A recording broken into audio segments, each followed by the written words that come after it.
நினைத்த வரத்தை விட அதீதமான நலன்களை வாரி வாரி வழங்கக்கூடியவர். அவர் 12 கையில கொடுப்பார், வாங்குறதுக்கு நமக்கு தான் 2 கை பத்தாது.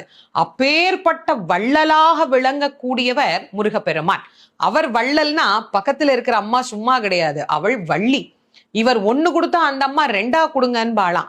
அப்படி கணவனும் மனைவியும் போட்டி போட்டுக்கிட்டு நமக்கு கொடுக்க தயாரா இருக்கிறாங்க. வாங்குவதற்கு நாம் என்ன செய்ய வேண்டும்? அவரை நினைக்கணும். எப்படி நினைக்கணும்? அரை நிமிஷமாவது நினைக்கணும். அரை நிமிஷம் எப்படி நினைக்கணும்? எனக்கு கொடுப்பாரு, எனக்கு கொடுப்பாரு, எனக்கு கொடுப்பாருன்னு நினைக்க கூடாது.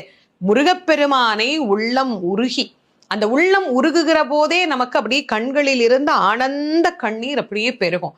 அந்த கண்ணீர் பெருக முருகப்பெருமானை முழுமையாக ஒரு ஆன்மா சரணாகதி அடைந்து, முருகா நீ எனக்கு என்ன கொடுத்தாலும் சரி, உன் அடியாராக உன் மெய்த்தொண்டராக என்னை நீ ஏற்று